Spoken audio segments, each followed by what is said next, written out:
So we've been talking previously about Elizabeth Warren, how she always has a plan for everything, but we question the true meaning of that. Climate change policy, basically, Inslee's policy, where she gets these things from. This is a further example of this. So Elizabeth Warren has been trying to find a way to explain how she's going to finance Medicare for All. Now, just to give some context that she's brought up before, just should be helpful for this article, she has been saying for a long time that basically, Medicare for All, I'm with Bernie Sanders on that. Bernie Sanders, me and him have basically the same idea. We both want Medicare for All. We're really good at that, Medicare for All, me and Bernie. So she's also been asked in the past months, increasing frequency as she's been viewed as the front runner, how are you going to pay for it? Are you going to raise taxes? Because when Bernie's asked that question, he goes, you're going to have your taxes go up, but your private taxes will go down, and the amount the private taxes go down is more than the public taxes will go up, so you will overall not be paying more taxes because you won't be paying your premiums, et cetera, et cetera. Warren has now said on debates and other places that no, taxes will not go up on the middle class. So the question in everyone's mind, we've been talking about before, is, okay, so how are you going to pay for it? Because that's a lot of money. It's like we've talked about before, that it's not just, Bernie's $30 trillion, forgetting that the current path of Medicare for All, or not having Medicare for All, is like $60 trillion estimates, but that's besides the point. So Warren has been trying to figure out how you're going to pay for it, and this is what this is about. And she said she does not want to do it on raising money on the middle class.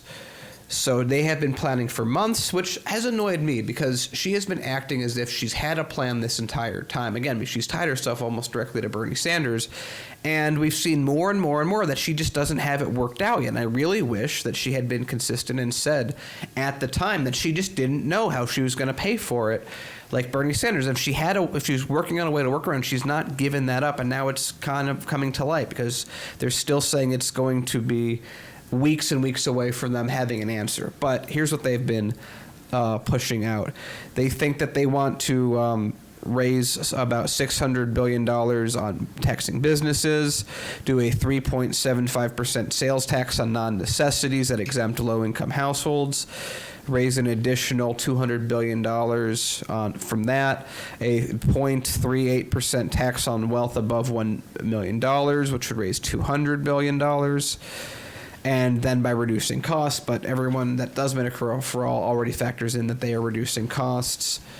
And this one was interesting. Everyone remembers Kyle Kulinski bringing this up as saying Sanders should use this as a talking point, that her fourth idea is to sell Medicare for All as a tax cut, which I think is Sanders needed to get behind that months ago. If Warren beats him to the punch, that is a sad day for Bernie Sanders on that, because she'll get the credit for saying that, even though it's Kyle Kulinski.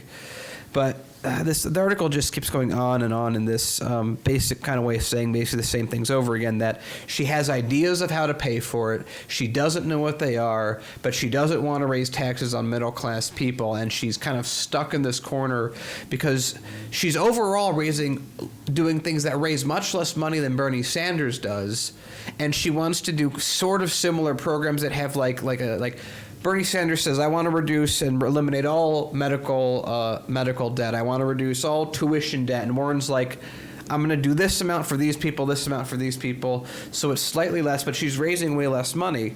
And it's just like, this article itself is a lot of speculation on what she's going to do. I can translate this for you really easily. Do it, Paul. Thank you. Help me. Warren's plan is, how do I sound like a Medicare for All supporter while not being a Medicare for All supporter? That's the whole thing.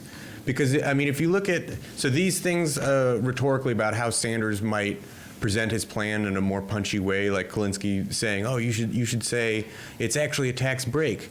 One reason Bernie may not want to do something like that is it carries some caveats. It isn't technically a tax break. You have to say, if you consider the amount of money you pay to private insurance, whether it be individually or through your employer, it is effectively a tax, because if you were to be ill in some way that you would need to get healthy, there's no way you don't pay that. It's not like a commodity item that you choose to have or not have. Your health and your life is not something you really have a choice in whether or not to pay for. So it could be considered a tax.